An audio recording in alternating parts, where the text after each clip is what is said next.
Alright, everybody. We are back. Last session, you all faced off against the Pudding King and his Pudding Court, destroying countless oozes and finally putting an end to the threat that loomed over Blingdenstone. The Pudding King, at the end, revealing himself to be some sort of amalgamation of man and ooze, praising his worship to Dweeblex, the Faceless Lord, as he died, foretelling that there was far more going on down here. However, Battle of Blingdenstone is won. The Diggermatics, the Gold Whiskers, the Burrow Wardens, and the Ghosts all agreeing to live harmoniously together to rebuild their once great city. And, of course, after you all had done your part in saving Blingdenstone from the terrible onslaught of those ooze creatures, was the agreed-upon prize. Not only did the Diggermatics and the people of Blingdenstone bestow upon you gifts of many treasures and gold and monetary things, but they also gave you the invaluable gift of sharing their exits from the Underdark with you all. So, the Diggermatics, having thoroughly explained the routes out of Blingdenstone to you, you all have not much left to do except for make your way out. They have informed you all that the path out of the Underdark and to the surface would take 3 days. 3 days along a path that the Diggermatics and the people of Blingdenstone know well, and while there's no guarantee of safety when traveling in the Underdark, they can assure you that there are few safer passages to the surface than the one that they've shown you. So, is there anything you all would like to do before leaving Blingdenstone? Any last-minute things to take care of?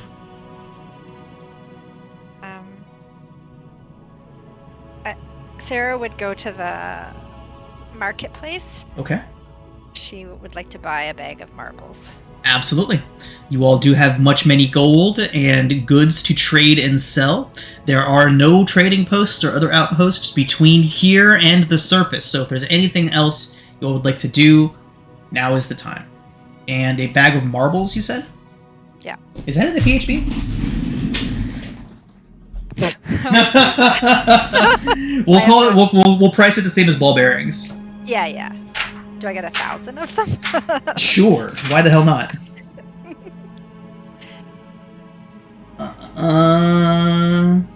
A bag of 1,000 for 1 gold. 1,000 marbles for a gold. That actually kind of tracks, doesn't it? 1,000 marbles for what amounts to $100. I'll take it.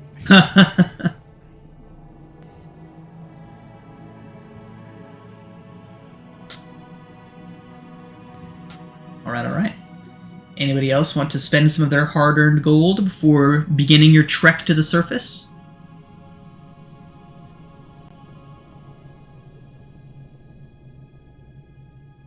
Who has the porphyry? Cillian? I will warn Cillian that he may want to cover that before we reach the surface. Indeed. Sareth would agree, and would explain to Cillian that direct sunlight will, in short order, destroy that fabric.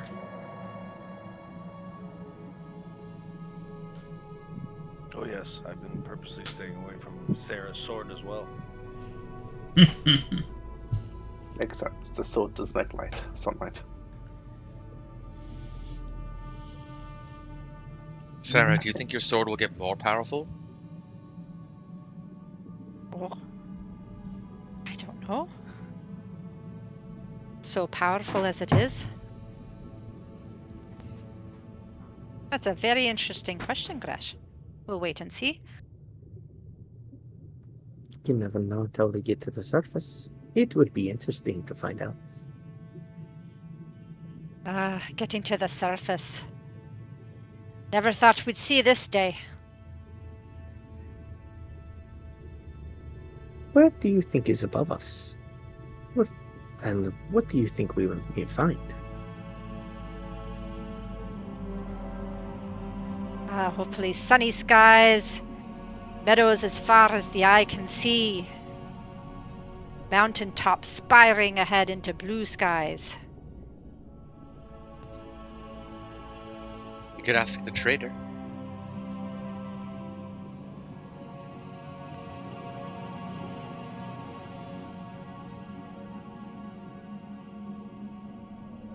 Hey, trader. Where will we come out?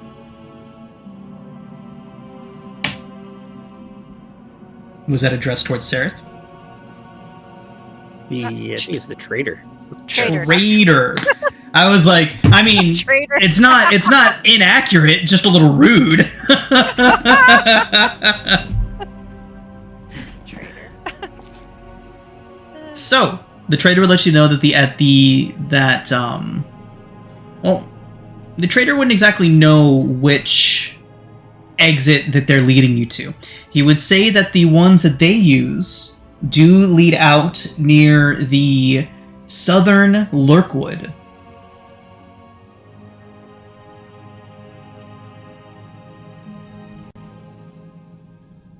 And where would Lurkwood be?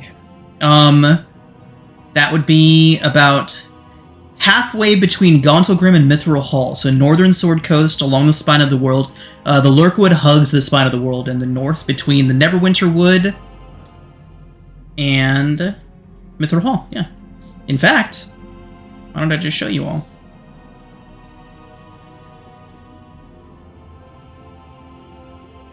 Aha. So you all are right around here currently. Your 3-day travel will put you leaving at an exit right around in this area.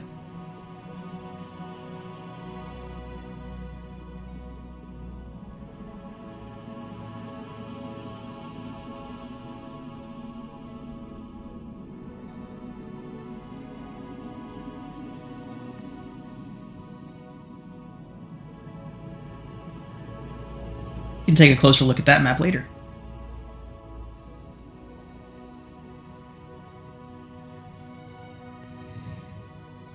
So are we ready to go? We have quite the bounty. Might I suggest we all stick together, at least for a short time, once we get to the surface? We were planning on running off already, Grash. I wasn't, but you all have fair enough spirits. From the sounds of it, we'll be close to Neverwinter. We can all go somewhere nice and get a drink to celebrate. I rather miss surface drinks.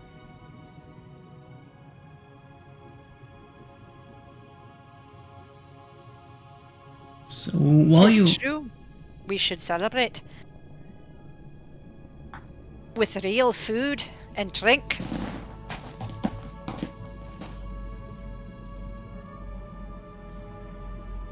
So while you're all discussing your plans for when you reach the surface, Topsy and Turvy approach.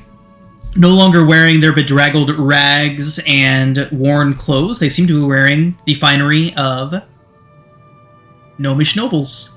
And each of them wears a golden sash across their shoulders. And they kind of approach and they say, thanks for everything, guys. Topsy looks down towards his sash. So, they've made us nobles of House Goldwhisker. We're gonna be the emissaries, bridging the gap between the Diggermatics and the Goldwhiskers. We're kind of like ambassadors now. And they kind of adjust their sashes. Anyways, You two clean up rather nicely, especially with the nice new clothes. thank you. That's wonderful news. Thank you. I especially like the being able to grow out my fur without having to worry about it. It's kind of nice. It's very warm. You look, and Topsy and Turvy have let their were rat fur grow out longer than they have since you've seen them the first time. Topsy-turvy, So- I'm sure you'll do a fine job being nobles. I don't know, I've never really been a noble before. It's kind of new. Perhaps might I suggest encouraging the local defenses to keep up its repairs and stay vigilant. Absolutely, absolutely. We already had them remove the traps from the entrance hall. Figured it probably wouldn't be too good to have guests falling into a spike pit. But we should strengthen the ones on the outer perimeter. That's an excellent idea.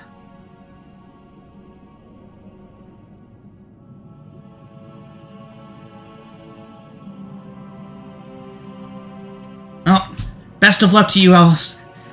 I hope that you all make it to the surface. I hope you don't fault us for staying behind. We've had about enough adventure for a while, and, well, it's nice to be home. I don't fault you Agreed. at all for that.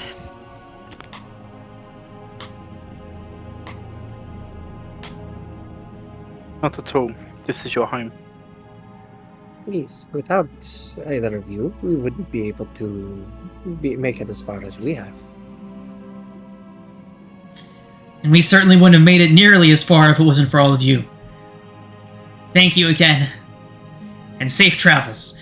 And as they say that, a small scuffle breaks out between a couple were-rats and a couple of the city guards, and like, oh, that's us! And they run off to intervene, and you see them kind of separate the fight, and one's talking to the were-rats while one talks to the guards, and yeah, they're doing their job.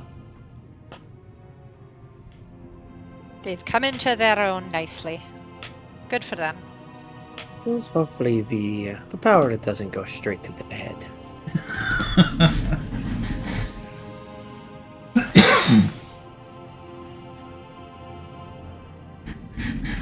I'm sure they can't get into too much trouble. Well, one day they'll have the "with great power comes great responsibility" talk.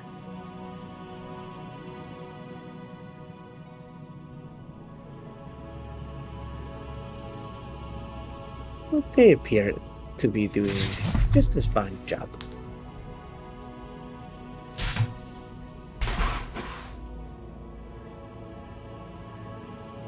Well, as much as I've enjoyed my time here, I'm ready to move on. What about the rest of you?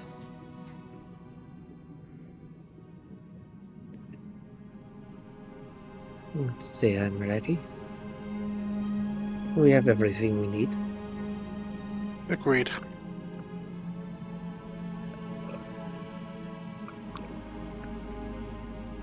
All right. Then if there is nothing else to be done here in Blingdenstone, the Diggermatics, the Burrow Wardens, the Gold Whiskers, and all escort you all to the front gates. And with no small amount of fanfare, applause, and shouted thanks and whatnot as you depart, you all begin to make your way out of Blingdenstone and back into the Underdark. Except this time, with a clear path forward and the surface back in sight. Oh, do we know where we're going? You do. You have been given directions on what path to follow. You've been given directions on what paths to follow, what turns to take to lead you safely to the surface. The journey is to take you 3 days of travel.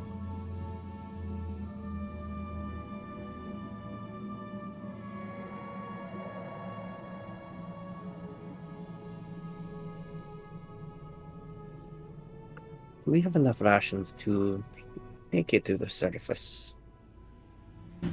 I can make food. And water. Who needs a stinking ration?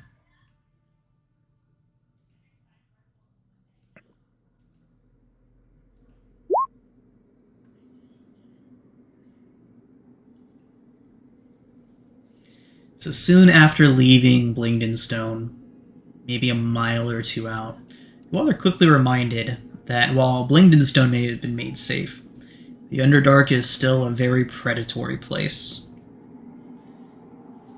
Cold creeps back in. Intermittent dots of light from the purple glowing phase risks are your only illumination once more.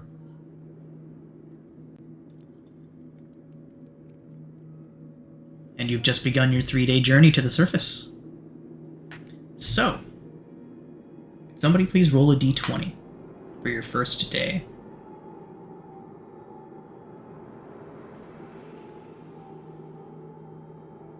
Let's have Cillian roll it.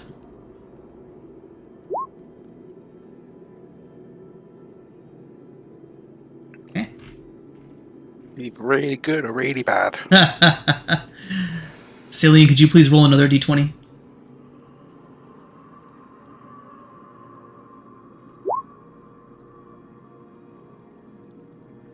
Okay. All or nothing kind of guy, that Cillian.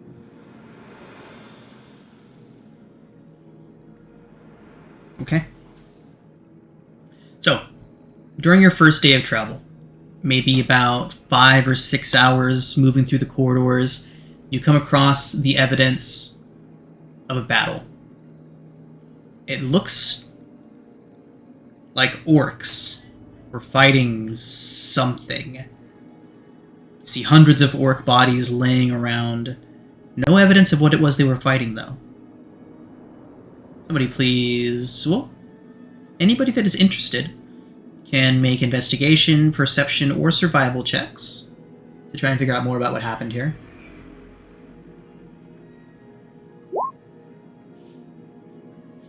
Sarah, it is a slaughterhouse. The wounds are indecipherable. Some appear to be slashing wounds, others appear to be blunt force, others appear to be magical in nature. It's hard to tell exactly what happened. Gresh, with your 17 investigation, you can tell that spellcasting was 100% at work here. Okay. Tell that spellcasting was 100% at work here. You can see the evidence of a fireball. You can see the evidence of acid sprays and other such spellcraft. Whatever the orcs were fighting, they had the use of magic, and it was a very one-sided fight against these orcs. Rannis, with your perception, you notice that whoever was responsible for this dragged the bodies off. You can see some drag marks leading into the offshoot corridors and crevices throughout this cavern that you have found this aftermath of the battle in. Whoever was on the other side of this was the clear winner and dragged the bodies of their dead away. Cillian, with a 17, you... A 17. That... Let's check something here.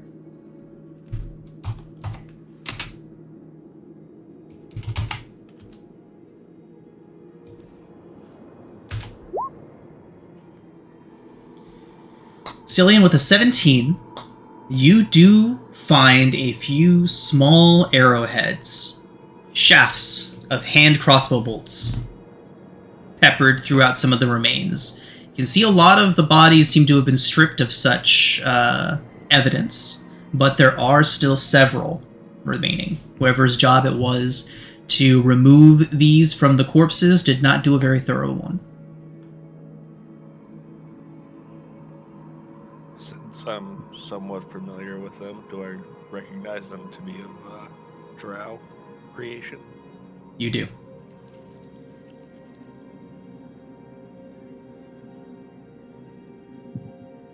I think my long-lost friends were here. As I hold up the crossbow bolt. Followed us all the way out here? These out of our... Well, I'm pretty sure most of us have pulled one of these out of our side so far.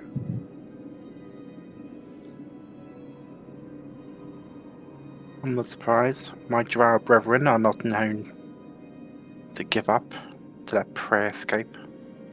Sereth would agree with you, Uranus, and go on to say that the loss of her prisoners is a black mark on Avara's record. One that her opponents would hold over her head for the rest of her days. Based on my... I mean, I've done a perception. I've already looked around. Based on what I've rolled, am I confident they're not waiting in the shadows of the chamber we're in? Yes, you are alone here. We should perhaps make more efforts to conceal our travel.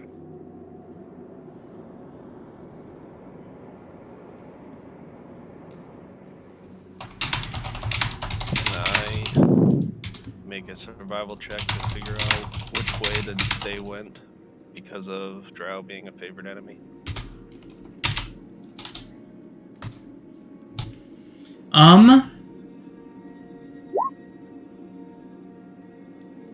Yeah.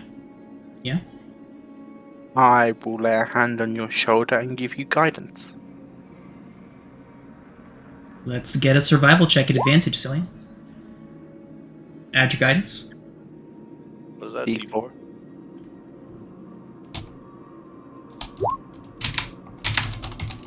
17 still good. Okay.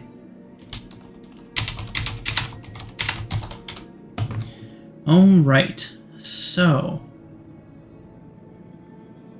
17. Cillian. They appear to have headed up the path that you are currently following.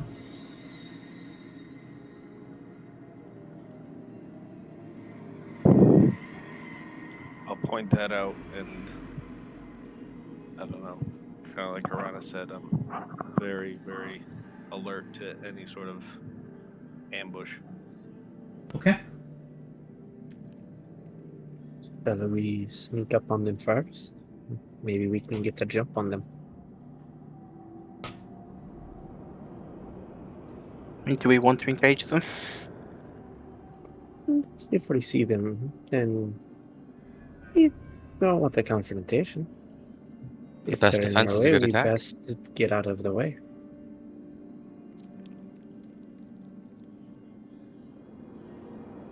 Did any of us, through all those checks, get an idea of like numbers? How many there were or are? Aranis's perception check was the highest one, and he got a lot of info out of that. I will allow one more survival check from somebody to try and estimate their numbers.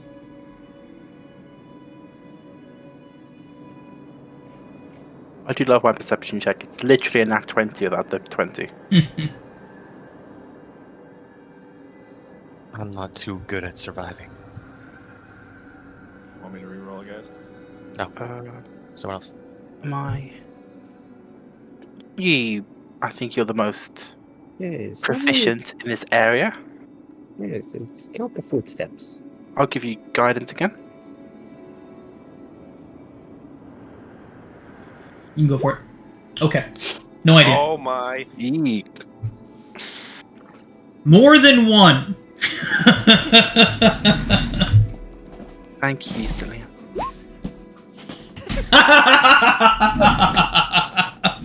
Well, technically, I mean, a 10 is not enough, unfortunately.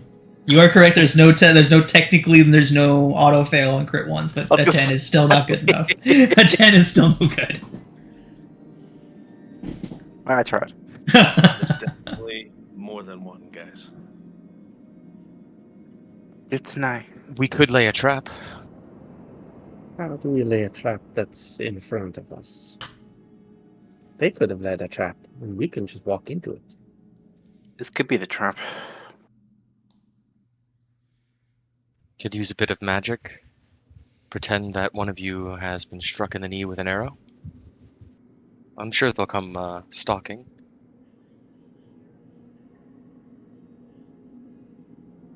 You You look right. mean illusionary magic? I think the question we need to try and figure out is what we've found right here a trap to lure us towards them? Or are they heading in this direction, assuming this is where we're going? Well, they're not following us. Well, they know we're going this way. They technically are. We're following them at this point. Could be convenience.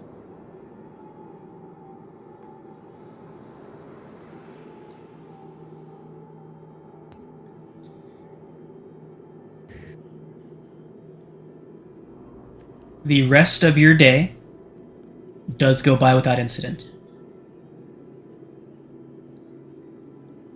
Let's go ahead and get another d20 roll for the following, the second day of your travel.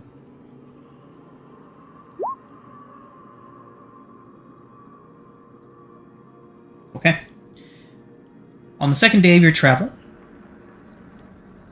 nothing of any major interest happens. Since you are all aware that the drow are somewhere out ahead of you, you can all make a check, one check of whatever type that you would find appropriate. Just describe to me what it is that you're doing before you make your check, and we'll see if you can figure out anything more of your pursuers. Are there any dead bodies? Can I look for dead bodies? Just like any thing that looks. No, they were missing, fresh? right? Right. Schrodinger, you want to see if you can find any of the bodies that they took with them? Oh no, it's just any of it like that just happened to be dead alongside the way. Like I mean, along the path. there was corpses galore at the battle site. If you wanted to get some zombies, if that's what you're trying to do. I'd rather have something fresher. Okay. All right. Yeah, you can make an investigation survival. Would be appropriate for that. Investigation or survival. Hey, Schrodinger, as you are, picking around for corpses, as you do, you do come across a cavern, a cave, a little offshoot that does bear the corpses of 6 male drow soldiers.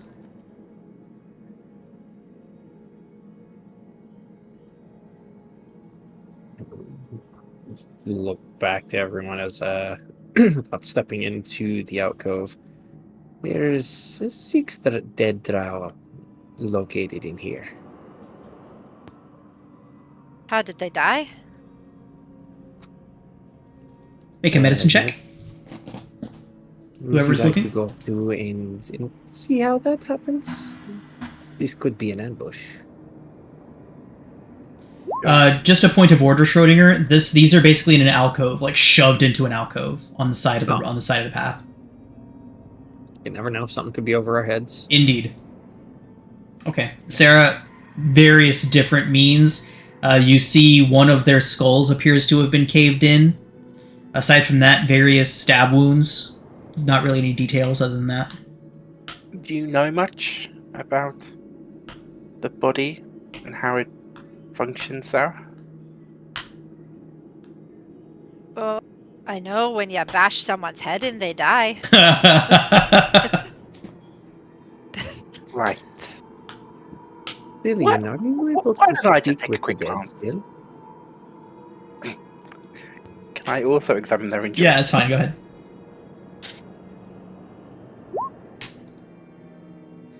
These are, without a doubt, the bodies that fell to the orcs. The drow that fell to the orcs.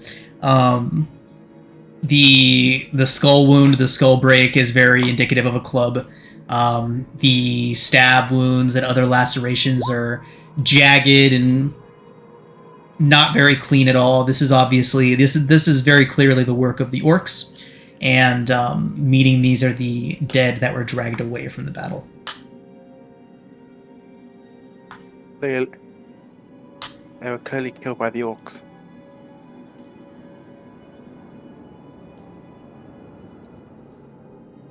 That's It's a little terrible. bit odd. There's one thing I've noticed about the way the drow fight. Careful. No, they're excellent fighters. I mean, no orc could simply walk up to a drow and bash its skull in. They're far too elegant. Plus, with their ability to hide and cast darkness and do all sorts of things. You'd think that orc would be wouldn't be able to bring down drow. Yes. Sarah, I don't think I was Get 'em quite muffled. clear earlier, but there was like dozens of orcs in that cavern. I don't know if that makes a difference in what you're... Oh, so What dozens of dead orcs. There were dozens of dead orcs. Okay. what an orc might lack in a drow's speed or agility, they by far make up for in their brute strength. And Yes, I don't but- care how fast we are, you get a horde of them. Multiple orcs, there could be a problem. Syrian, are you still able to speak with dead? Yeah. Pulls out the little crystal. Would you be able to ask any of these exactly what happened to them before they passed?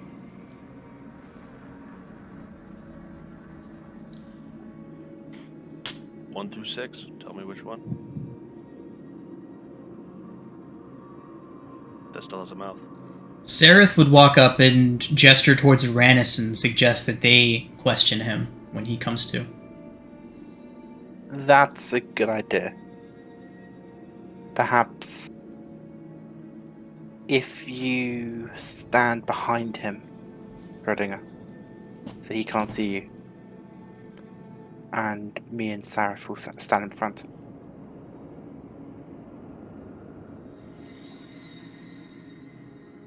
Alright. Hold on 1 second.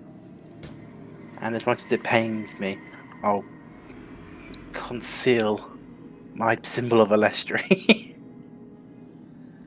Although most drow don't know what it is. Sure. Better safe than sorry. Right, you find the one drow that knows. I know, I'd be so annoyed.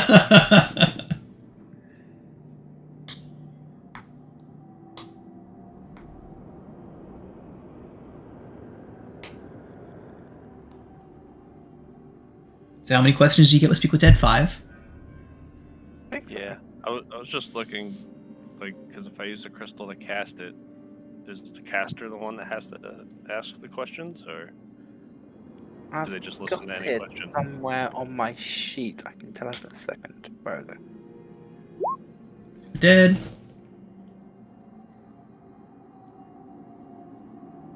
The Allowing questions to you answer the pose. questions you pose. Okay. So I would say that Cilia needs to be the one asking the questions. Do you need to be attuned to the... Never mind. The crystal, yes. I mean, I could prepare this spell for tomorrow. If we take their skulls with us. Hold on. Sareth looks at you, Uranus, and then just looks at one of the bodies and takes his dagger out and puts out both of its eyes. Gives you a nod. Thank you, Dareth. I'm glad to see that you are smart in areas that I am not. He wipes the old gore off of his blade and resheathes it and says, "Be thankful that brutality is not something you were forced to learn." God, Sarah. It's breaking my heart here. We'll talk about that later. We need to circle back to that. We need to talk that through. I know. We need to talk that through. Like, I think there's a lot we need to unpack, but we don't really have time for it now. So maybe we'll have a campfire later. So, Sareth, about those eyes, my guy. I suppose this will work. What does your best Menzo Barazin accent sound like, Schrodinger?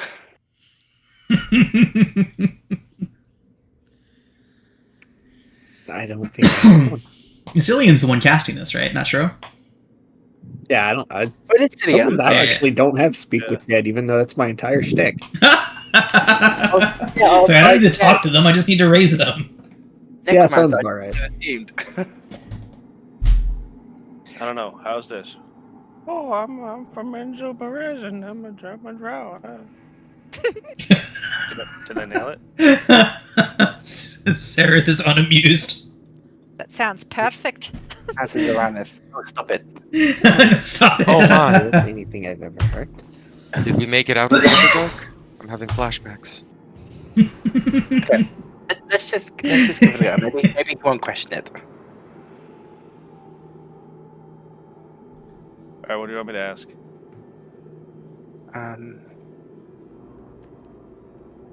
How many of them were in their party before they died? Okay, I will take out my crystal. Hey, let's start on the questions now. What's that? Maybe we should decide the questions now. Yeah, like preemptive thinking. I like it. I mean, Who was we can, at least we should think about what questions we do want asked. We can always change it in the moment. How many were there? Who was leading their party? Maybe find out if it's actually Elvara in the flesh. That could be smart. And that leaves us with one more, right? You get 5, right? Yeah, Or was it 3 just more. 3? Oh, 3 more. Are you planning an ambush? Or what is your Why your are they plan? heading this direction?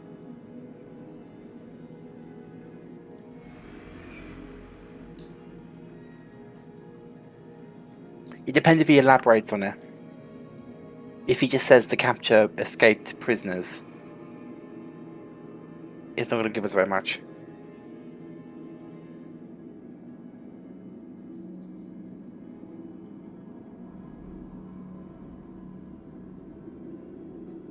What do you know Should anything about we the just start with orcs? these two, and then depending on what he says, we can decide on more.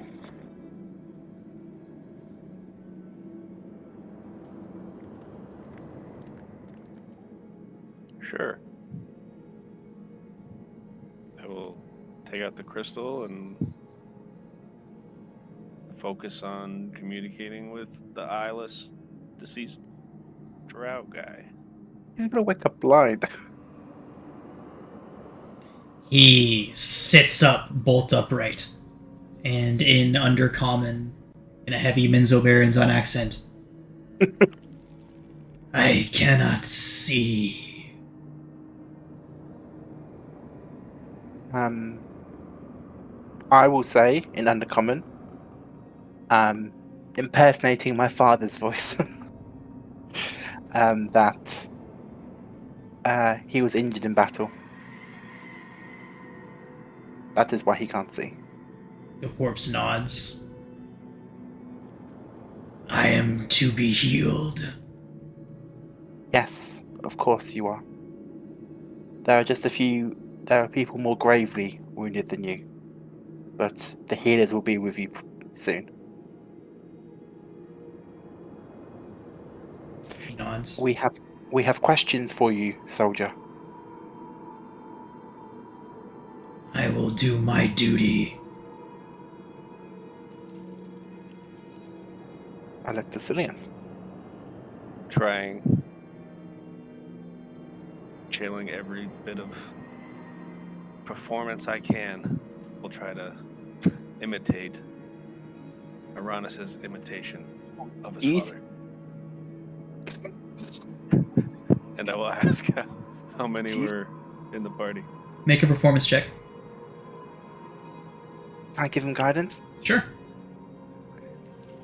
Sweet, because I have -1. Ooh. Excellent impersonation. Better than even better than Uranus's. You sound almost like Sereth. Dad? Doing better impersonation of a man you've never met. Second-hand impersonation's a fine art, okay? Don't you? All right. What's your question?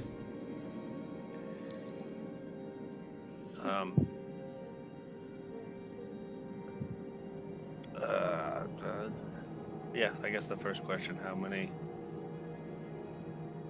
strong were they when they came to battle? We marched out of Menzo Baranzan reinforced with 30 of our brethren.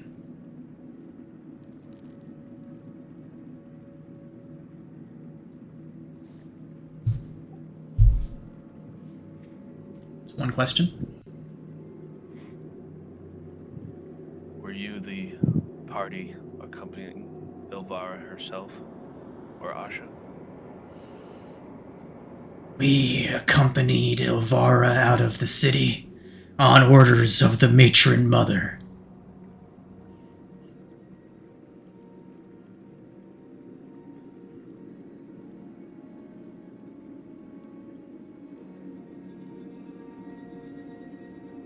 Shit, he's not gonna know where she went after he's dead.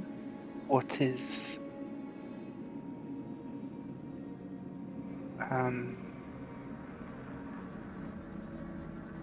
I'll say in a whisper so he doesn't hear it. Maybe we should ask something like, what is the plan to capture the escaped prisoners? The escaped slaves. What is your plan to capture these escaped slaves? Have you caught their trail? We wait.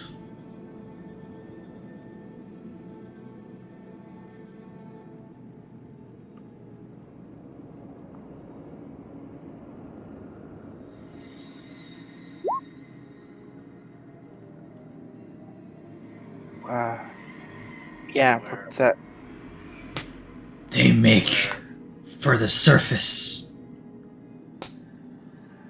There is only one route they could take. We wait at the stone bridge and stare.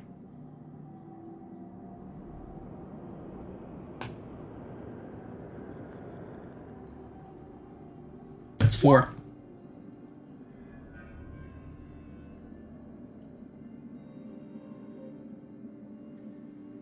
no, they... Drow would never admit the intellect of slaves.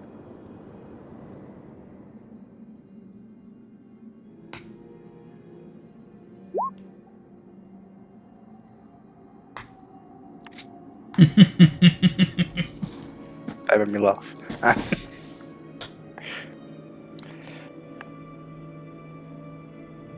Should we ask how many are left of the original 30, or do you want me to just get a vague answer on their plan, which will be...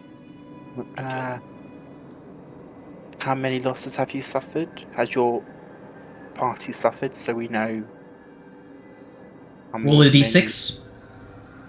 The number will determine the order in which this man died. So you roll a 1, he was the first to die. You roll a 6, he was the last.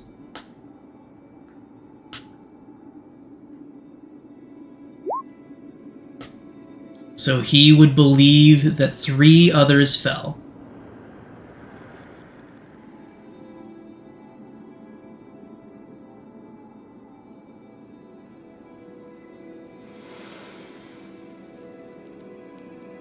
That still leaves 27. Schrodinger, his body, is it not good enough for your spells? I can bring him back as a companion. In some circumstances.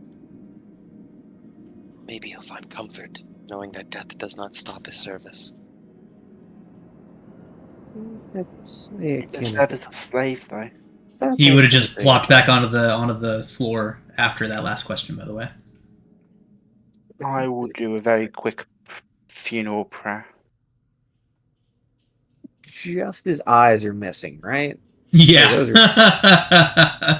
Okay. Are there any other ones? Like you said, there was some with like cracked skulls. One of them had his skull caved in. The others were stabbed in various ways. Right, so I'm gonna cast Animate Dead on the one without eyes. Oh wait, And I don't think go on. as a player, I'm not sure. zombies don't have blind sight, so I think they need eyes to see from, don't they? Probably. I would say that as far as being controlled by Shro, that as long as he can see, he can direct his zombies where to go. Oh, cool. Yeah, entities doesn't matter. You can raise skeletons, and I'm pretty sure skeletons don't have anything going on. that's That a is good point. point. Yeah, he's Yeah. animate dead. It does specify zombie or skeleton.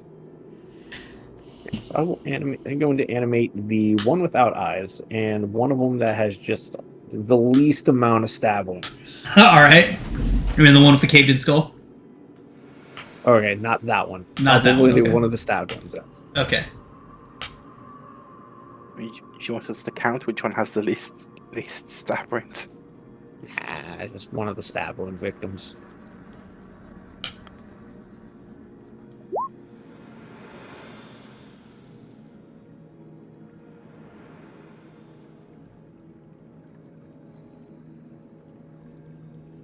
Okay.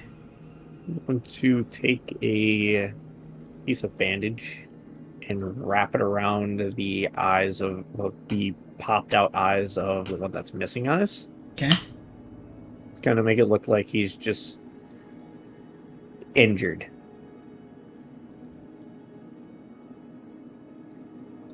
Okay, and you got two of them? Yep. I get 2 because undead thralls.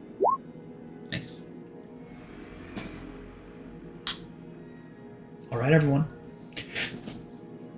Nothing else of note happens on your second day of travel. Which brings us to day 3, the final day. Travel through the Underdark. As you all move through the caverns, slowly but surely, you all begin to notice discrepancies, differences in these tunnels. You see bright green moss growing on the walls. Looking up, you can see little shooters breaking through the dirt and rock overhead. Evidence of the trees and the grasses that grow just above you. Moving through these caverns. Who has the farthest dark vision among you? Me and Sarah, I think, at 120. 120? Okay, stand by. That We'll sounds right, doesn't enter it, Sarah? into a long Yeah. corridor, a long cavern. Taking a deep breath, you can begin to smell the difference in the air and feel it in your lungs, the freshness of it. The corridor ahead of you is sunken 10 feet down into the ground with ledges on either side of it. It is about 120 feet from the entrance to this cavern. To far out ahead of you, you see a small case of chiseled stairs. Just in front of it, a natural-looking outcropping of stone, forming a bridge right next to those stairs. Looking down this small... I mean, it looks almost like a small canyon. Flanked on either side by the walls. Bridge going over on the stairs at the very end. See that there's smaller tunnels branching off in either direction.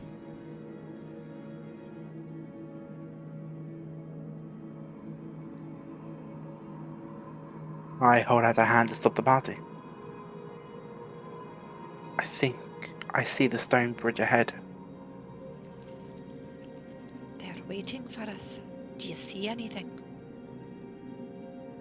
Can I look? Now that I'm aware that it's there, can I properly look? Yeah, let's get perception checks. Come on, this is only a good roll. 22? 22.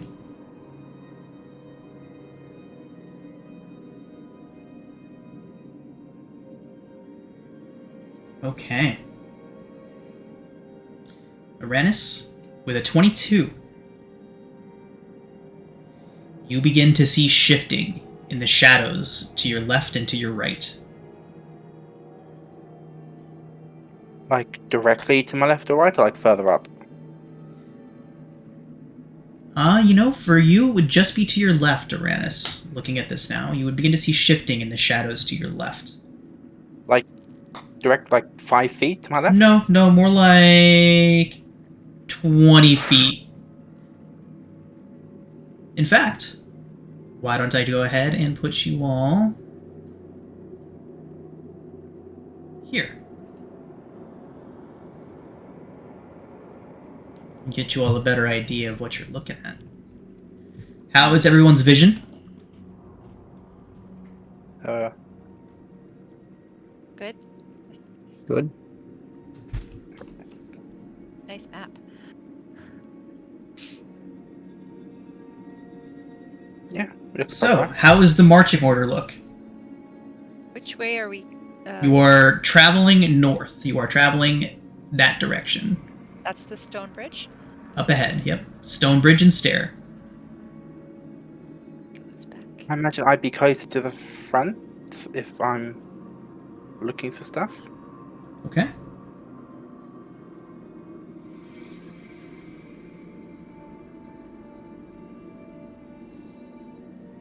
Let In your that powers case, combine.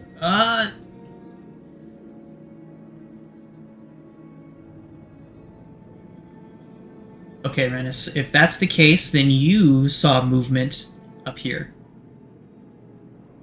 Okay. Is where you saw movement. 30 feet up. Situated on a high ledge, you would see one of the shadows shift, putting up your fist to stop the party, informing them of the danger. You all have gone quite a long way to ensure this fight goes in your favor. But, with that said, Uranus, as soon as you put up your fist to stop the party, you Gotta hear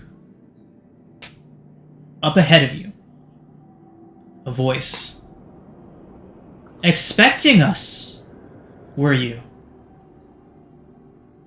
You hear the step of heeled boots on stone approaching you. We've underestimated you at every turn, haven't we? Thinking that we could just ambush you here, that maybe you'd forgotten about us.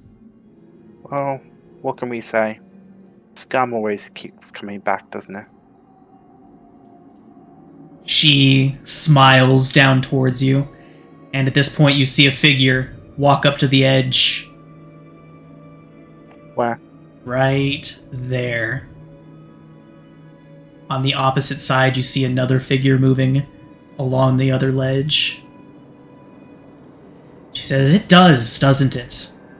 Where is she? Elvara. Elvara is here.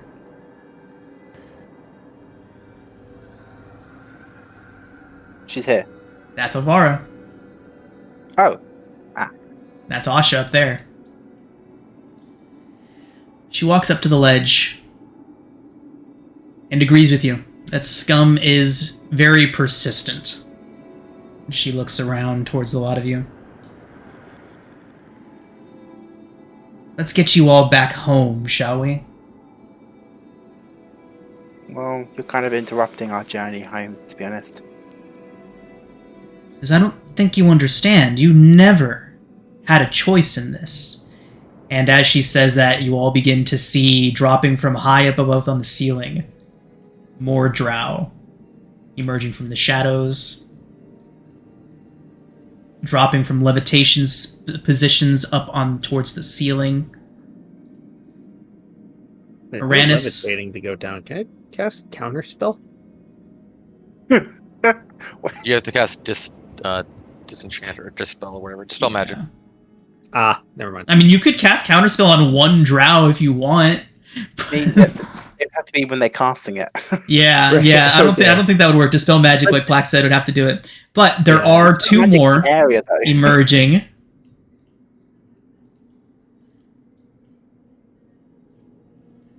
And with that, I think Elvara's done monologuing. We roll initiative. Damn, why am I at the front? Keep me company.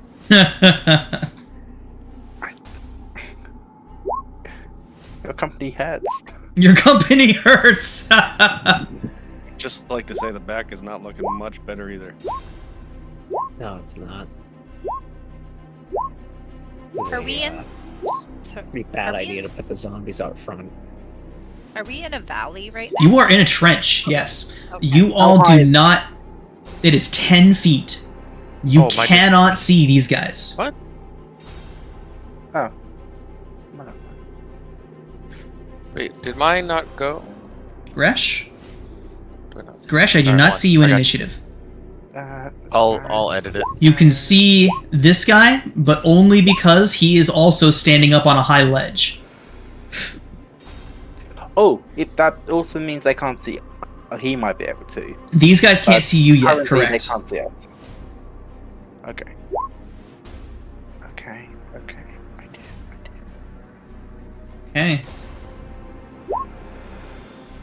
Good luck, everybody. Gresh, you are up first. I think I've had just about enough of this. And I will look to the cavern to our east and I will cast Fireball. Oh shit!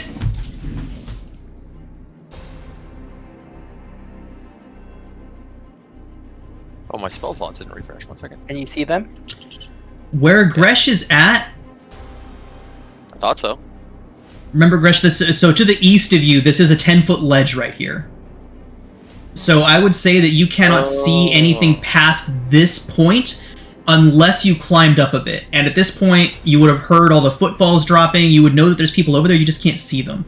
So if you want to, yep, exactly. If you want to climb up a little bit there, not all the way up, but enough that you can see, I will allow that fireball cast. Same for anybody else. If you want to scurry up the wall, you can see over it, but if you want to get all the way up onto the ledge, that'll be an athletics check.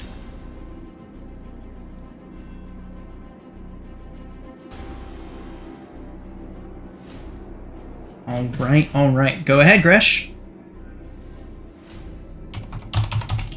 Okay. That is certainly one way to start things off. Fireball. Boom. Beautiful. Gresh, even on a success, that is 5 crispy drow.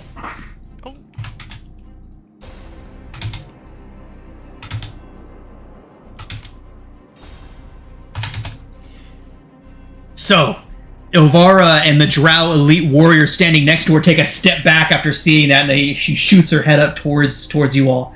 Learned some new tricks since the last time we met, have you?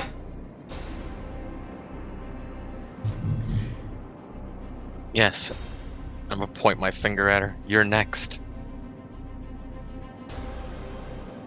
And I'll just take a step back here. Okay, so Gresh, if you are going up onto the ledge, we will need an athletics check.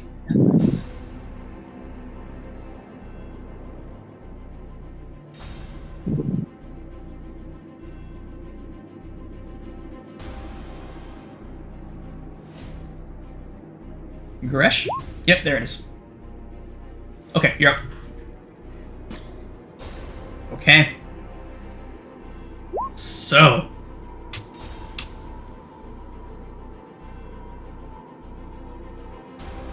Mara. Yep.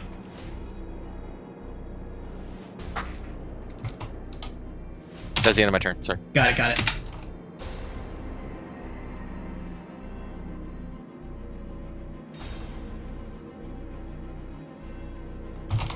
Okay.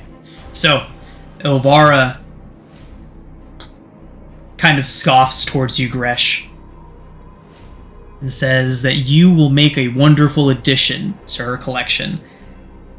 She says, but first, and then she raises up her hand, and centered here, that is going to be everybody. She begins an incantation, and suddenly hundreds and hundreds, if not thousands, of tiny little spiders begin to drop from the ceiling, emerge from the walls, climbing up and into your armor as she casts Insect Plague, centered at the center of you all. That is a 20-foot radius sphere that goes around corners. That is all of you. Counter spell. Counter spell, he says. Can you see her? Can he see her? Does it have to Shro be sight on cannot see her. Or is it... You need to be able to see her. Go ahead and toss up the counterspell. text just to be You're sure. in the process of casting a spell. Yep. Does it say sight? A creature. What you take when you see a creature within 60 feet of you casting a spell. I see her though. Griff says, "Excuse me," and I will cast counter spell. Ah, okay. It is a 5th level spell. What do I have to roll? It is a DC. It's either 13 or 15. Counter spell. Let's go ahead and can you? The DC equals 10 plus the spell's level, so it is DC 15, Gresh. How do I roll it? It is your spellcasting ability, so int. An int check. Not Arcana, just int. I'll use Sessional. Okay. Did I do that right? Yeah. That's a saving throw. Got to check. What's the difference in modifiers? I don't know. 4. So it'd be 24 with a crit. Yeah, it's still a crit, so yeah. Her brow furrows in anger as her spell fizzles. Uranus. Excuse- Yeah, go ahead, Gresh. No. I was gonna say, you're not leaving.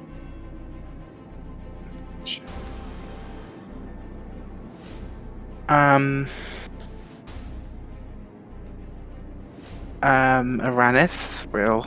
Never done this spell before. I will put a hand on my holy symbol as I hold up my hand, as I start to chant an undercommon, and I cast Wall of Fire. Wall of Fire.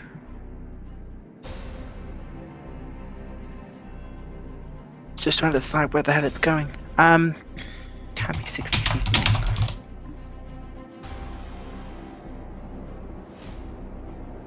Can I make a box with it? Make a ring with it. A ring. A ring could work. Does it have to be 60 feet, or can it be a more custom size? It can be less. Essentially, I want it centered around Ilvara and him. Without maybe a up one and to the left one. There we go. That gets cool. That works. Jeez, alright. So as soon as I'll post it. As soon as it appears, they both need to make dex saves. Okay.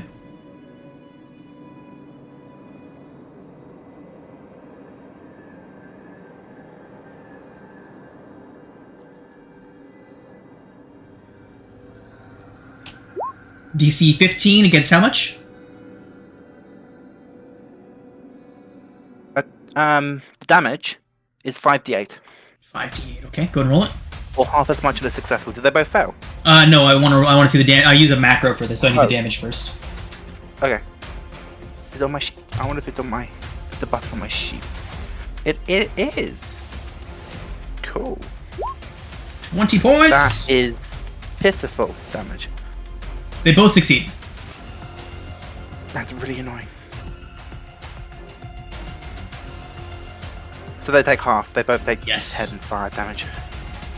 You hear Elvara curse and scream can't at the see top through of her it. lungs. Yes. You hear her curse and scream at the top of her lungs. Do not let them escape! And then every turn after, they take the damage. Okay. Where do I go now? I'm concentrating on that.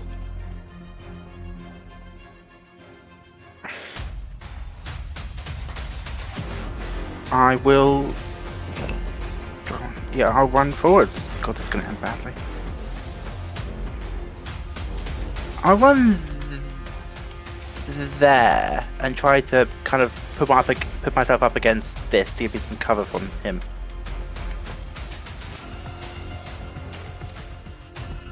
If that makes sense. Yeah. And that's the end of my turn. You hear Elvara shouting in Undercommon, I don't care, you fool. Get down there and stop them. At which point, He takes Uranus... again. He ends his turn there. But don't worry. He What's up? took damage. He already took at the some. start of his turn.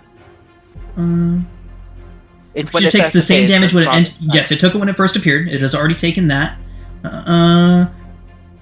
Or ends its turn. Ends its there. turn. I apologize. Yes, so it's when it ends its turn there, it'll take it again. However, it is not going to end its turn there, because it is going to run into the fire, taking the full 20, and leap down right behind you, Uranus, on fire, his hair burning, his armor aflame.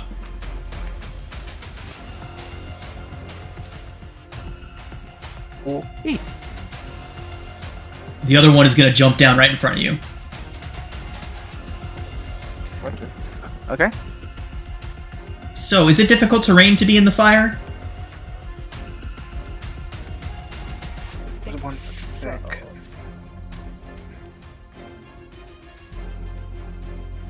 Does it even No, would it know where to run? No. it's not. The vision isn't hindered, and it's not difficult terrain. Okay. Alright. They flank up with you, Uranus. And here they go.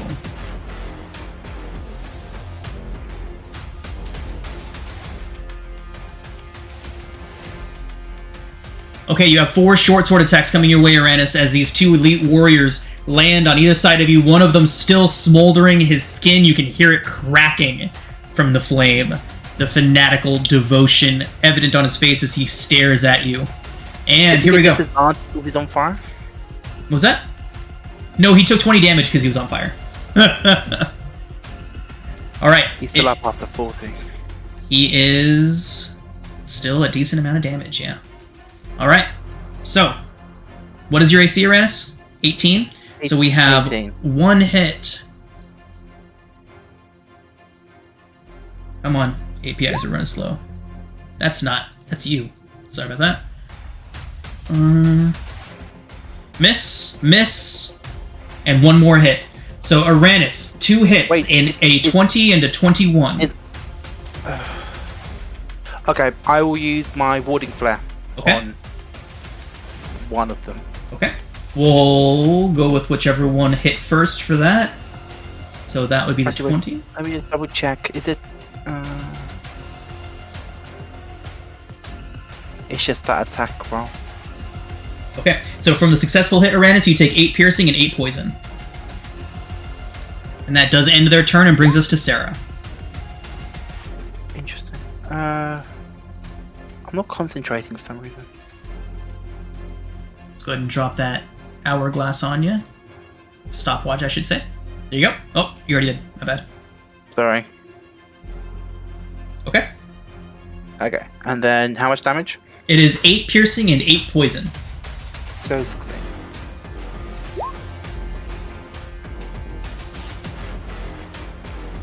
Go ahead, Sarah. Well, aren't you tenacious?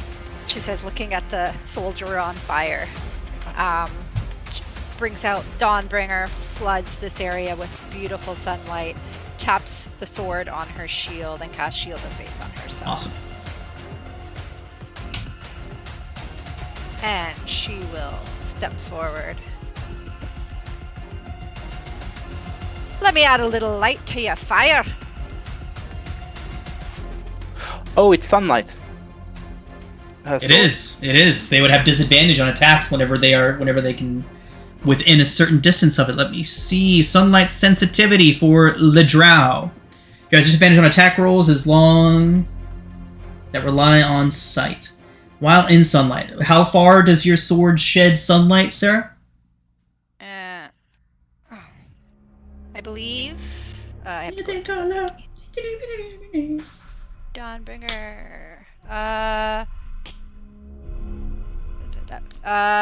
15-foot radius. Nice. Bright light 15 feet and dim light for an additional So 15. The light is sunlight. 30 That's feet. 30. Within 30 feet of Sarah, the drow have disadvantage on their attacks.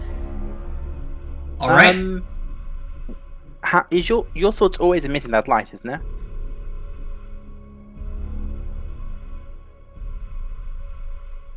Because I remember reading somewhere in that information that the sword's scared of the dark, so it's It always is. emitting. So the rolls against me. We Would are they going have to been- keep those, assuming that Sarah had her sword sheathed until she started her turn and began to fight. Unless Sarah specifically states that her sword is out and shedding light, we are assuming it's sheathed. So it is now out. Fine. All future attacks made by the drow within 30 feet of Sarah will have disadvantage. Sarah, you're up. What was I saying? Oh yeah. Let me add some light to your fire. That'll certainly do it. She crashes her sunlit blade into its fiery Powafwi, Holy hell. Okay. and she will smite. So Is it dead? 20 off the first strike. He is not dead off the initial strike. And now you will feel the wrath of divinity. 16 more. It's a crit, so isn't it doubled? It is. Sarah, that also means you get to re-roll. So roll another 4d8 to start. Okay. And roll one more d8 to get rid of that 1 off of your crit. Holy hell. Yep. He's dead. Sarah, exploding in radiant light, bringing her blade down, crashes into it, dulling, even making the fire seem dim next to this blinding radiance. When the brightness clears, you see one very, very destroyed drow in between Uranus and Sarah.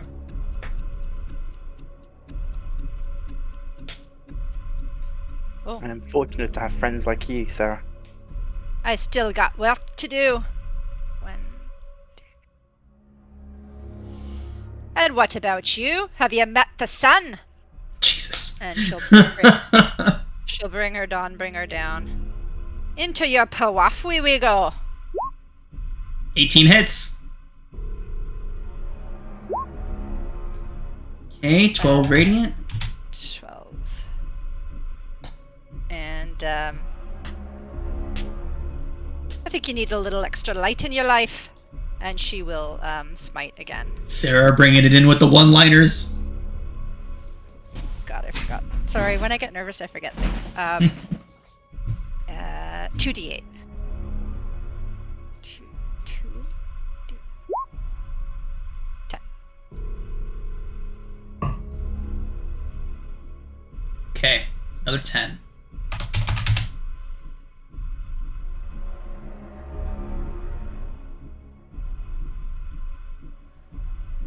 All right. Anything else from Sarah? Used your bonus action already.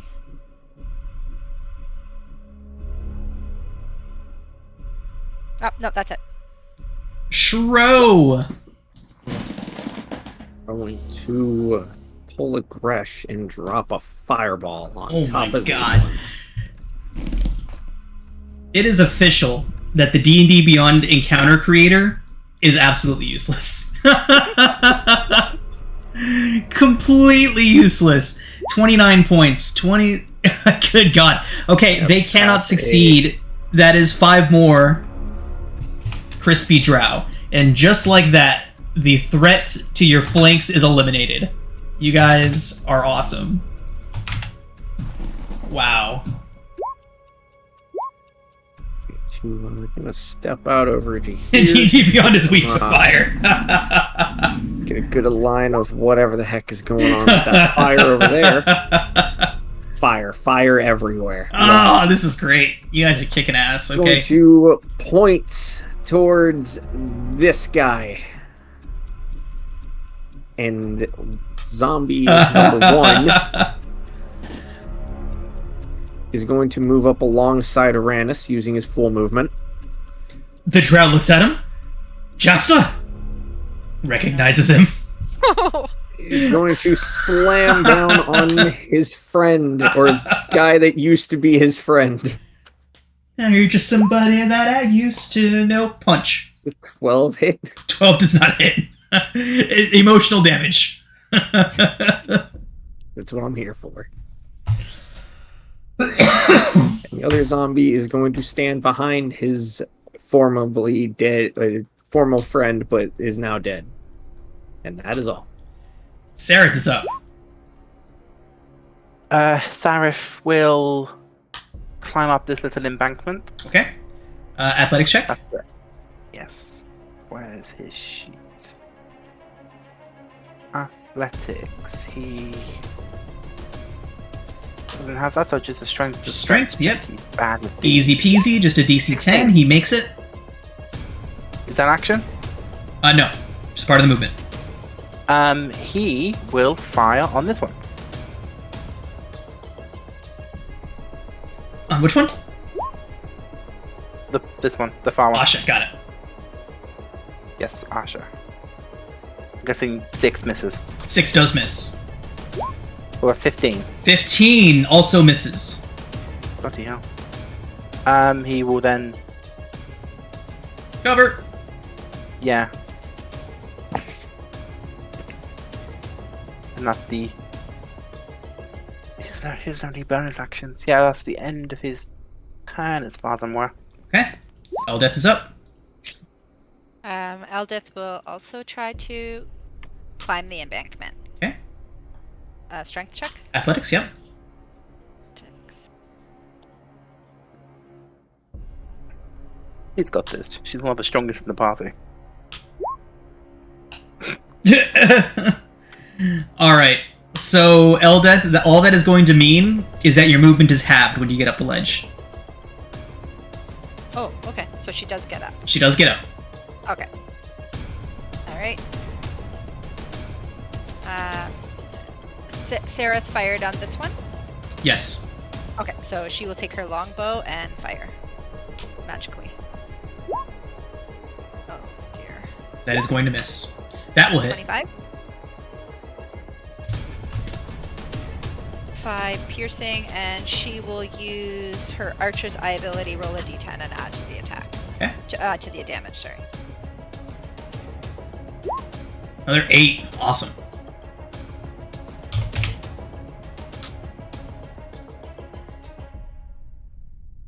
That's her turn.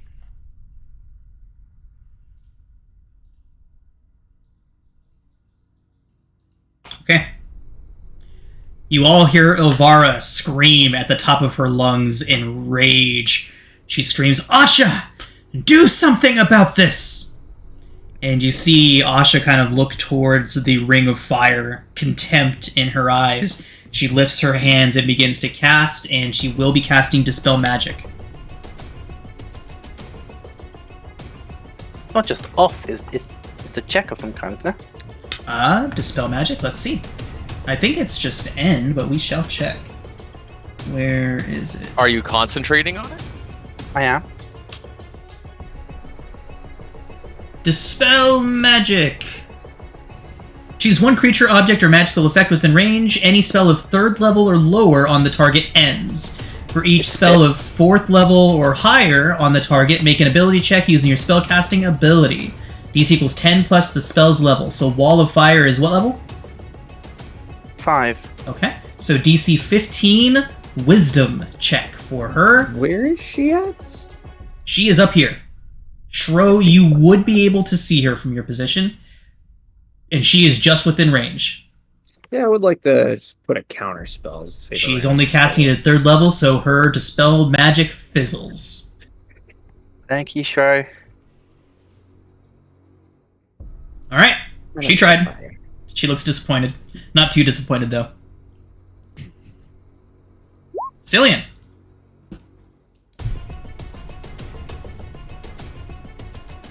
Okay, I'm gonna move up the ledge.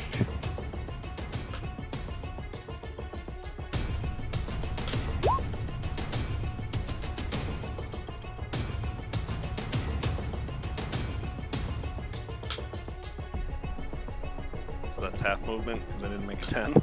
Yeah, yeah.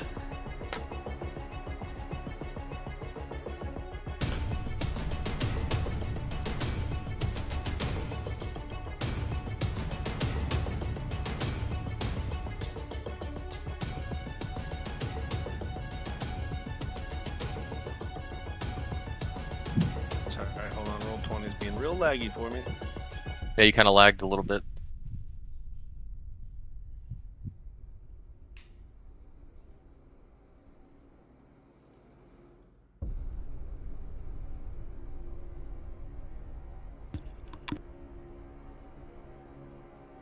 Okay, hold on. Why won't this work?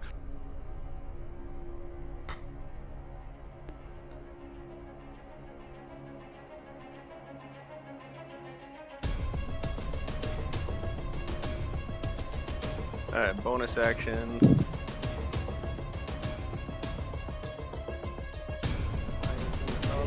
My token actions.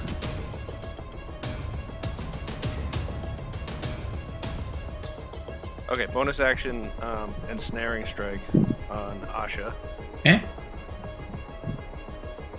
Oh, and my icon's gone, so I'm just going to do it verbally for the second. And then we'll shoot her once.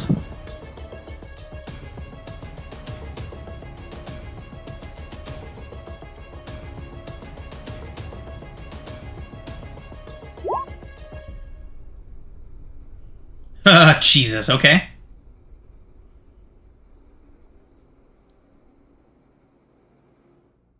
Does he get to reroll the 1?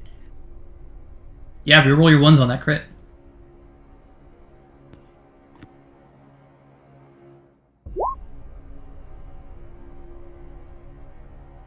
That's for the ensnare. Nice, nice, nice. Oh, actually, hold on. I gotta post that thing.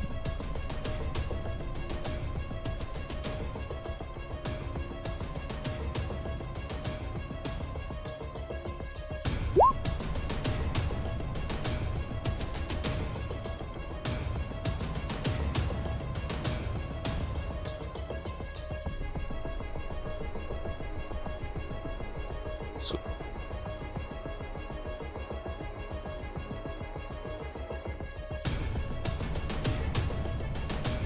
He needs to make a strength save. Sorry, I'm having a hard time with roll 20 at the moment. It's coming. There it goes. She gets a 6 on her strength save. Okay. So she is restrained, right? Mm-hmm.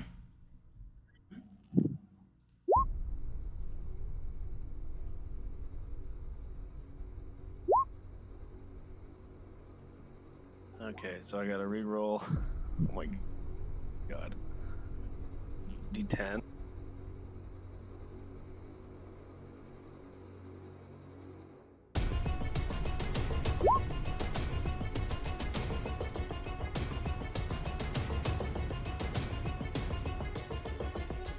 Okay, so we've got the 5, we've got the 13 there, 23. Okay.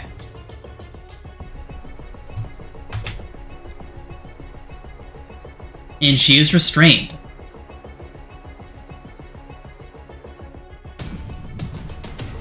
Okay, that was bonus and my first attack on the action. I will forego my second attack on this action, and I will do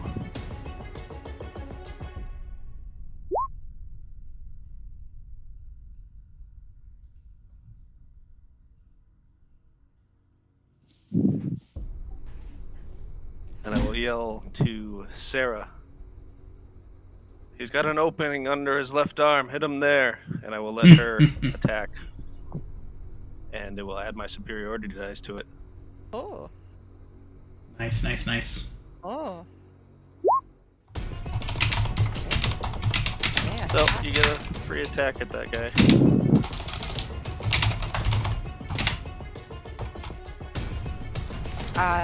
Sarah's eyes narrow. She looks towards the opening that Cillian speaks of and thrust Dawnbringer into it. 14. 19. We're flanking. Yes. 13. Radiant plus 3. Okay. 16. I'm sorry, and your target is the one here in between you two. Got it. Okay.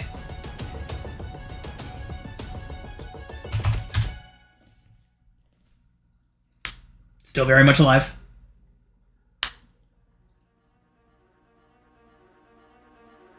All right, and then now I shall action surge and just shoot Asha twice. Got it.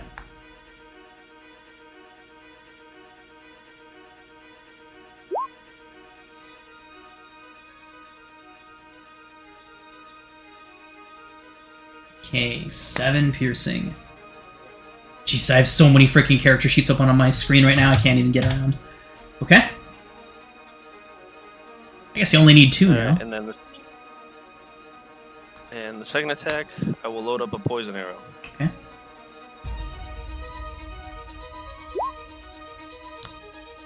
And of course, that's the one I miss. Or- Restrained attack rolls against the creature have advantage. 18 hit. 18 hits. Wait, are they attacking? Which one are you attacking? This one on the hill? Asha, yeah.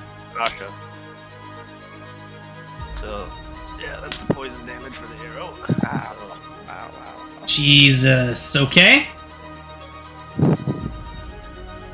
And that's my turn. Holy hell. Okay.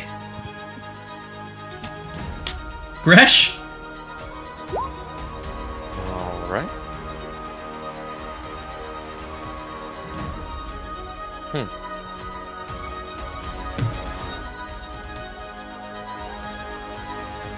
I'll cast Magic Missile on her. Oh. On him. Wherever that is. Asha. And I gotta add one more, but...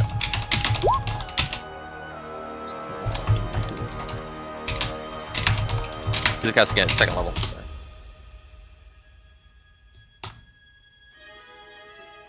So 3 times 4.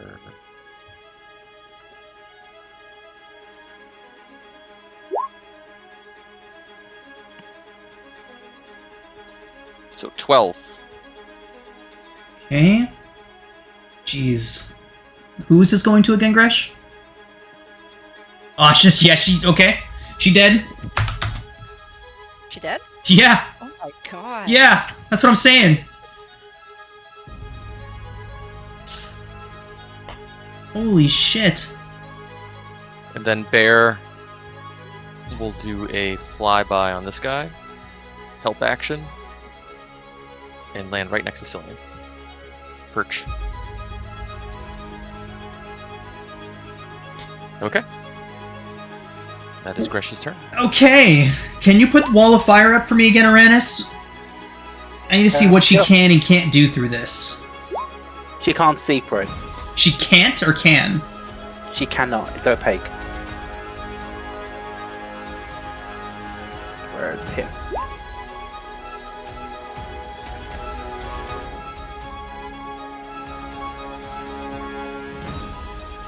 Eh.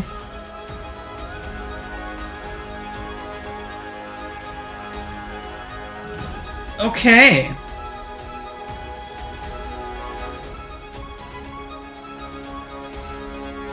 She can't see through it.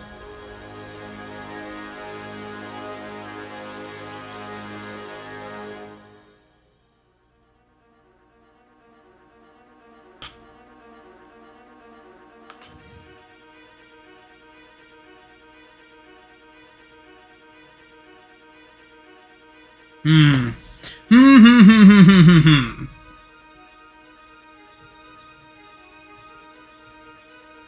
It wasn't intentional, but I kind of like how it's kind of ringed around this. Yeah, it's nice.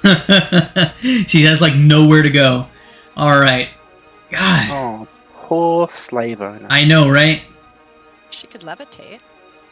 It's oh yeah, it's 20 feet high. She could. They do have levitate innate. She can only go 20 feet up, so she would just be able to get over the top of it. But the damage is within 10 feet. Yeah. So it would hit her and she'd fall back down, which I approve of this plan.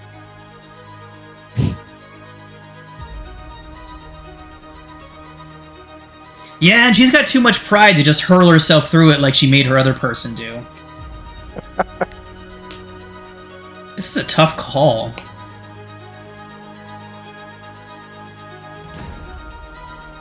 And how tall is the cavern? It's a 20 feet high wall, right? The cavern is taller than the wall. She could get up and over it. But again...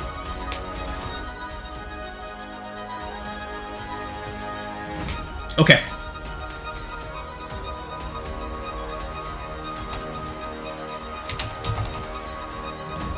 You hear her begin to chant.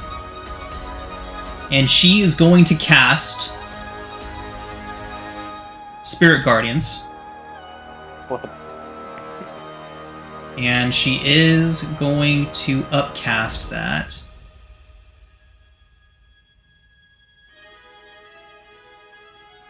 We can't see her? You cannot currently see her, no. Okay, so she is going to cast So Spirit when you can't Guardians spell, you designate any number of creatures you can see to be unaffected by her. to be unaffected. So her She persons does. will bring her She does hits. not give a shit.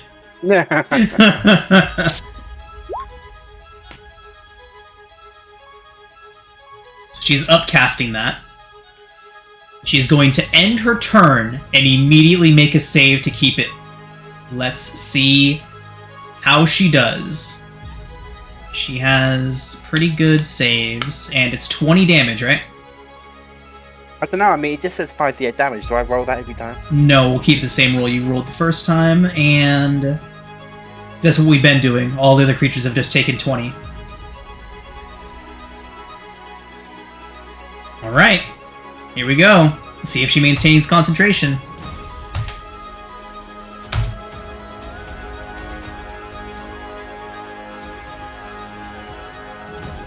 She does.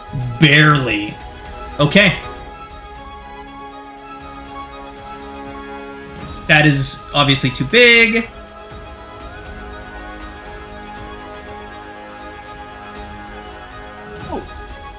Am I? You are. Me too. Alright. That ends her turn, brings us to Aranis, who needs to immediately make a wisdom saving throw against... +2. Sorry? +2 because of my aura. Okay. It is a DC 18. Against 26 points of necrotic.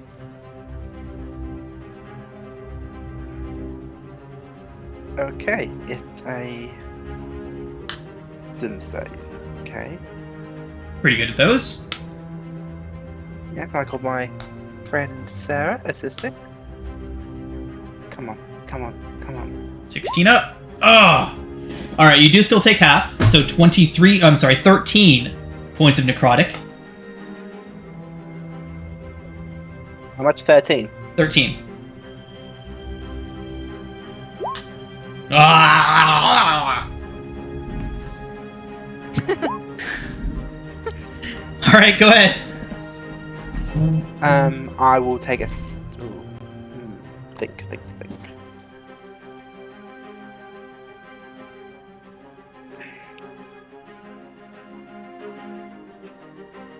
Will climbing up here take me out of melee with him? No.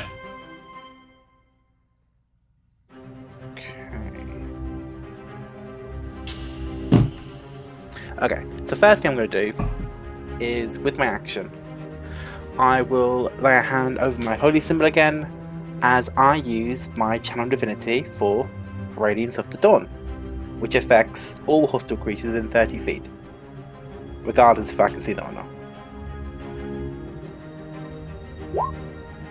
Because it just says each hostile creature within 30 feet. Okay, yeah. So can the one in front of me and can she make me a... where is it? Constitution. That's the one, thank you. I need to raise my DC, it's only 15. Okay, so both of them.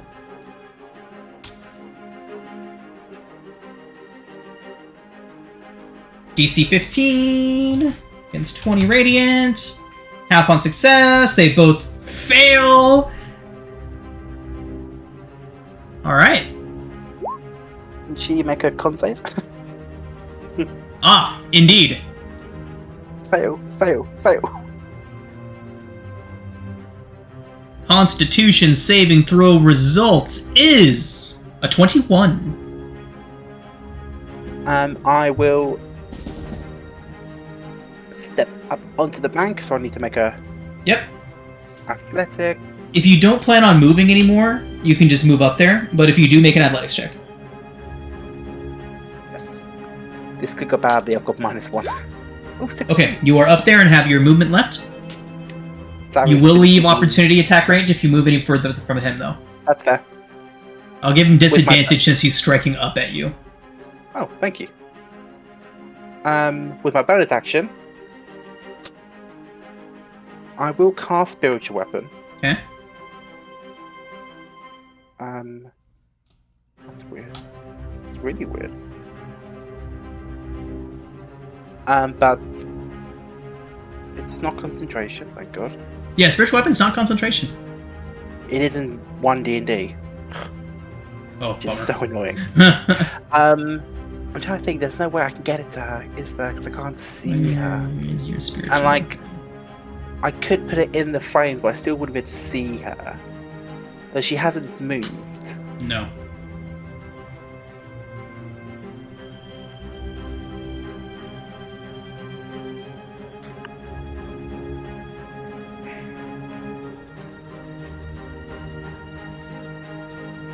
Would you allow me to put it near to where I last saw her? I don't see why Is not. that just two? Okay. Obviously can't see in. Oh, thank you. And then I guess I'll make the swing with disadvantage. Okay.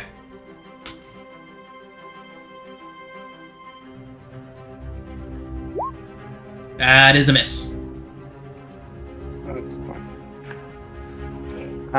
That is the end of my turn. Okay, so now he needs to make a wisdom save against Ilvara's enraged spirit guardians. Wisdom saving throw result is a 17. He does fail and dies.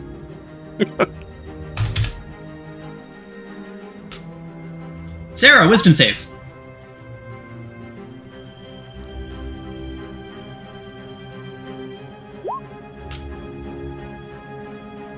$26 points of necrotic damage, Sarah. Take sessional.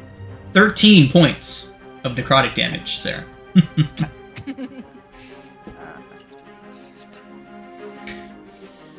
Okay.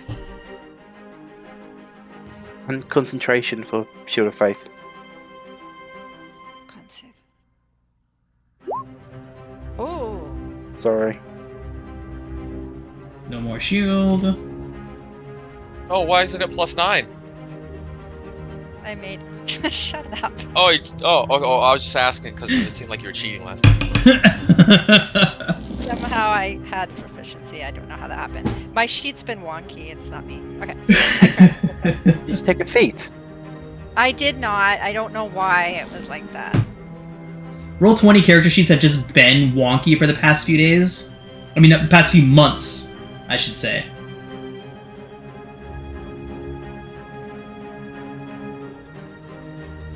Okay. So she can't see Ilvara through the at all. Okay.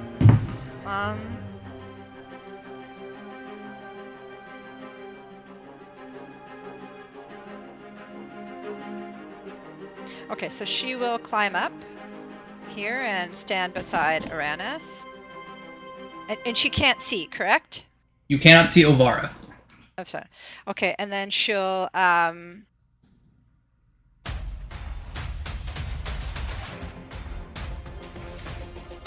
she will use a bonus action to get Shield of Faith going again. Okay. And that'll be her turn. Shro! Let the absolute beatdown of the big bad continue. All right, going to move forward a bit. I'm gonna cast my only 4th level spell. Sickening Radiance.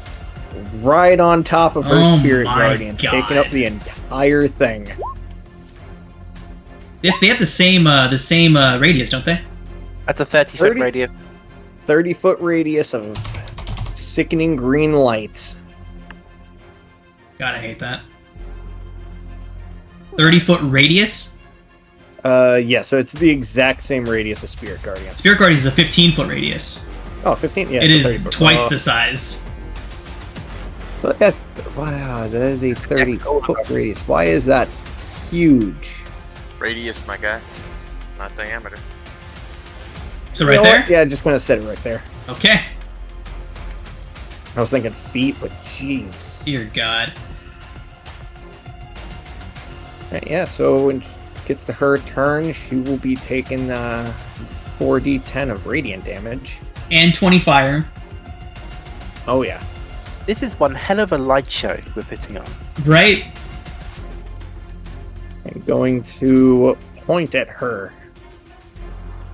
And send zombie number 1 through up the hill and through the fire. He takes 20 points of fire damage. And he would have to stop inside of the wall.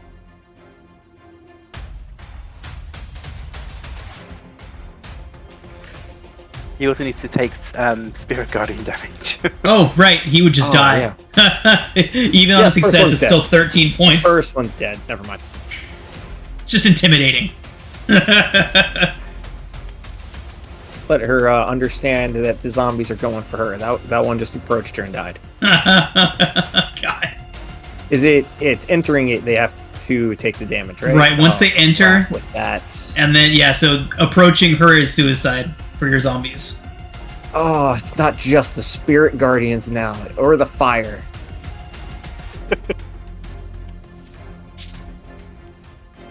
Yeah, it's no point in just killing this zombie. It's just gonna call it turn there.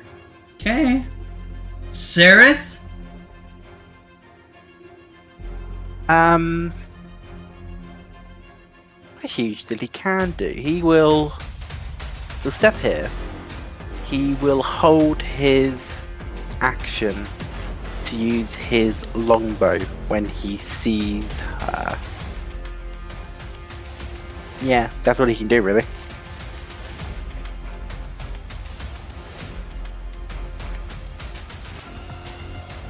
Okay. She's the only one left. Okay. Eldeth.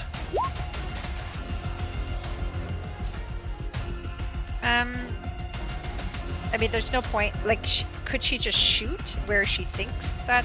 Or is there I would allow disadvantage on a shot through the fire. she will do that. 15 does not hit. She will add her archer's eye to that. See if she can hit. That does hit. 20. So 12 piercing. And she will take a second shot. Hearing, I guess, a small yelp, she will.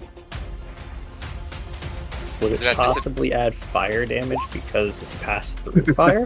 No. I'll tell you what, instead of 12 piercing, she took 10 piercing and 2 fire. Okay.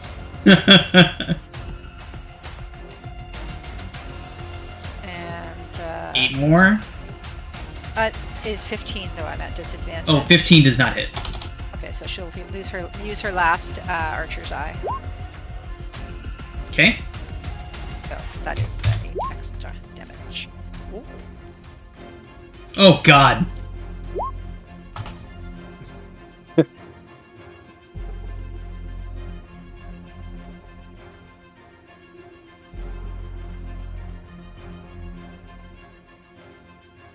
Wait, can she see her to shoot the bow?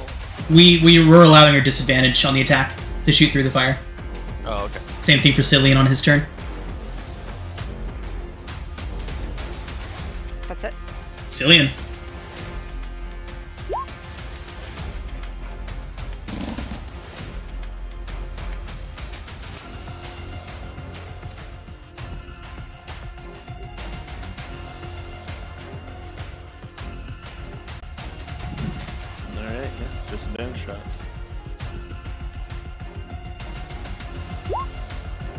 Okay. 19 hits.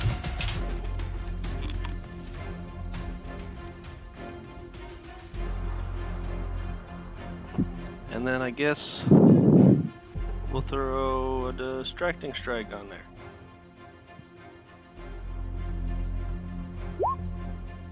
Okay. So 8 damage, and at least the next attack will be a straight roll instead of disadvantage. Gresh.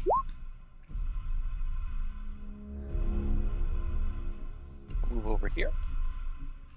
I will hold my action to cast Magic Missile.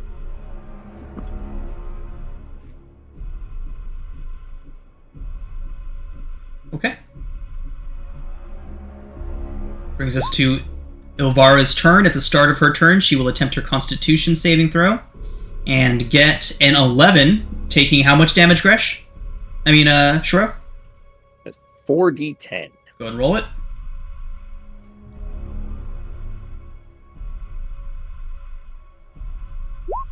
Take note of that. That's how much damage it'll do every time she has to roll against it.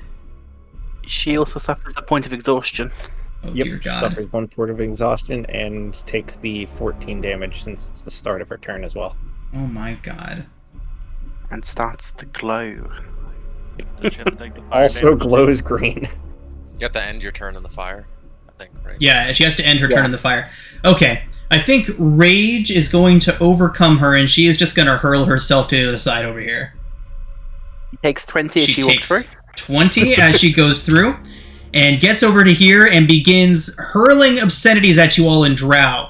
Things like calling you filth and below her, and how could you bring her so low, and that Lolth will see her vengeance on you all done. I And then translate she's- for the party. Nice. Oh God. Thanks. That is just so much worse. She goes crawling out. She is going to drop a flame strike right here. Held actions go off. Oh yeah, all the held actions Oh, yeah. go up. Dear God. Gresh?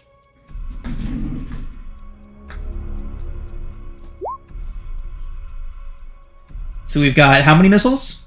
9. It's only level 1. Okay, so 9 points. Okay.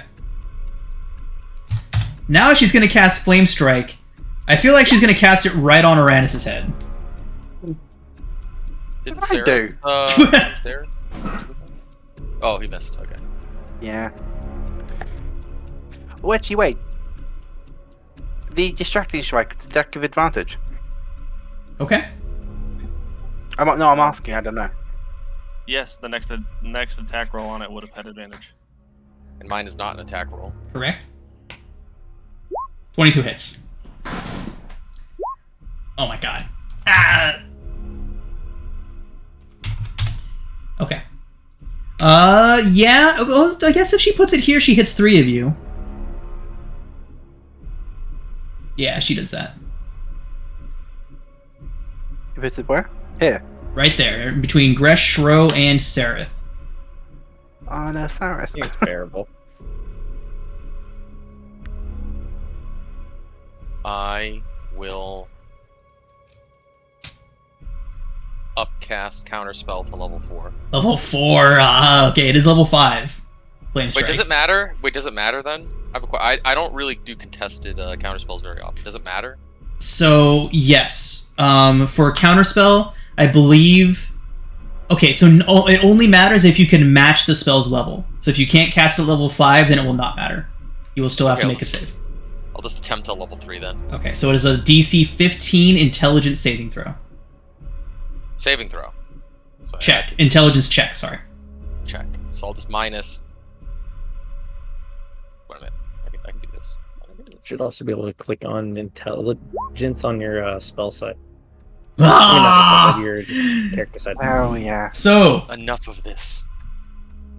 as she crawls out of the radiance and out of the fire and into the radiance, dragging herself across the floor, singed, all of her fine spider silk robes in tatters and burning.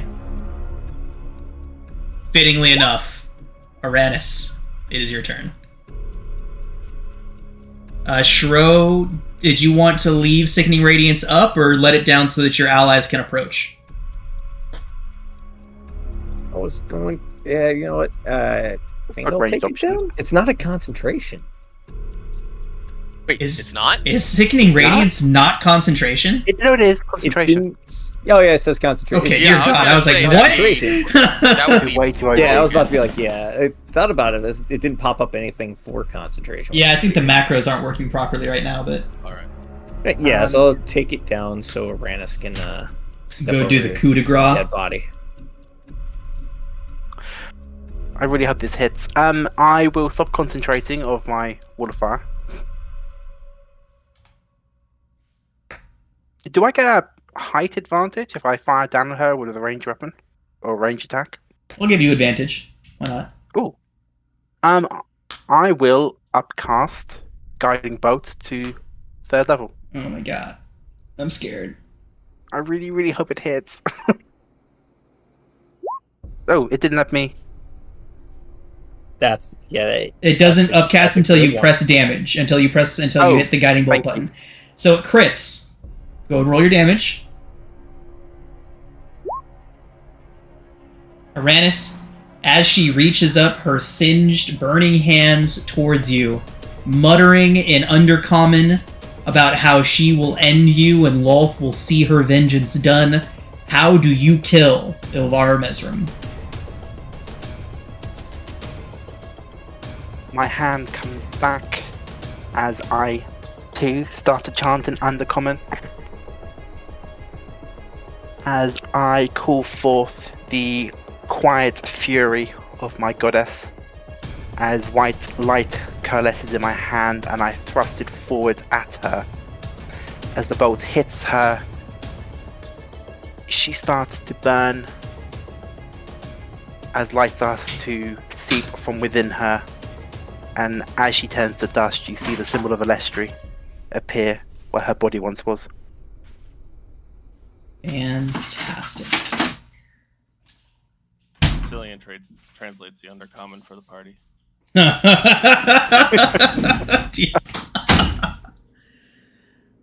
All right. It's a everyone. very nice prayer how Alestri dances naked in the moonlight. And as the symbol of Alestri made in dust in the floor where Ilvara once laid, a breeze blows through, stirs up the dust, carries it away. Ilvara is no more, and on that same breeze, you all can smell fresh rain and grass. As you all gather, looking down the passageway that Ilvara was standing in front of as she entered into the room, you see moonlight shining through the passageway. That is where we're going to call it a session for tonight, everyone. When we come back next week, you will make your first steps onto the surface.